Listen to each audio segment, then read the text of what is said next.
Hey everyone! For the past 8 months, parents across our nation as well as across the globe have been asking how they can best support their children during a global pandemic.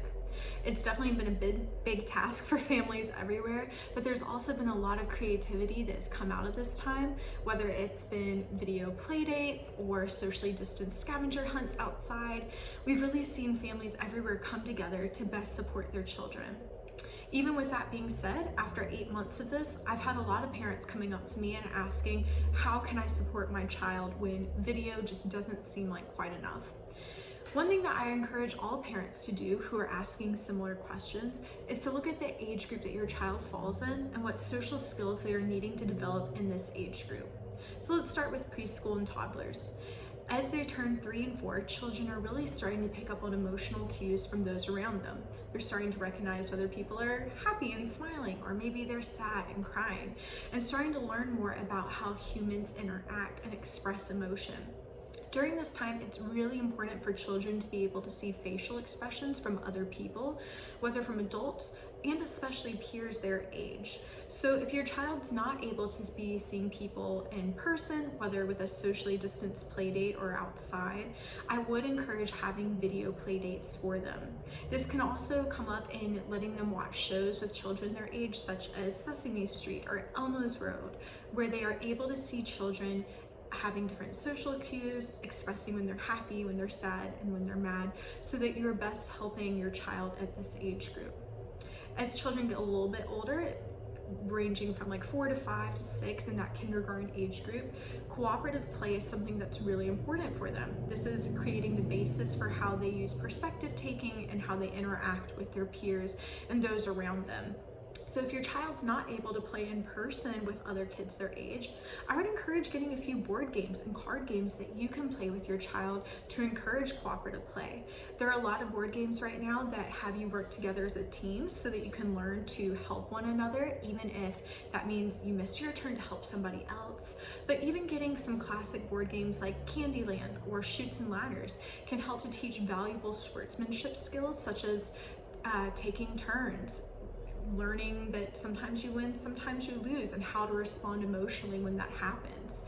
I'd encourage you to have these games to play with your child, even if they're not able to play them with children their age as well. As children get into elementary school and get a little bit older, they're developing more perspective-taking skills and really learning more about how to have conflict resolution with those around them. In this age group, it is important to still keep building on those skills that were developed in early elementary, whether from that cooperative play of things such as sharing, as taking turns, but also learning how their actions affect others. Again, a lot of board games can be really helpful with this, but it is also important for your child to be interacting with kids their age.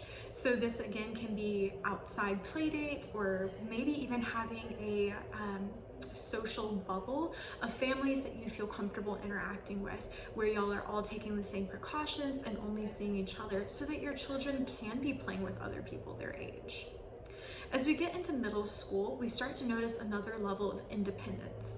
Our kids are really looking at their peers to help form their own identities. They're seeing how they interact with the world around them to better understand who they are. This only increases as they get into high school and those teenage years, where more independence occurs, and they are really picking up on their relationships to their peers to understand their values and to understand how they fit in the world. During this time, they do tend to take a step away from their caregivers to help increase that independence. With teens, this is a time where I have been seeing a lot of increased isolative behaviors, because when they're not able to hang out with their friends as much, they are closing themselves off. You want to be on the lookout for these behaviors and find ways to decrease them. So if that means having a little more screen time so that they're able to video chat with their friends, or to play games online and to interact, or having more outings where they are meeting up outside, where they're having a socially distanced hangout, or again, instilling that bubble where there are a few families that you trust, that y'all are all taking similar precautions. Ultimately, everyone's experience right now is going to look a little bit different about what they do feel comfortable doing or what they don't. If you are making the choices that are best for your family, that's all you can be expected to do at this time. I would encourage you to pay attention to your child's socialization needs at the age group they are in, but to understand that this year looks a lot different than most, and you're facing some challenges that you might not have faced before.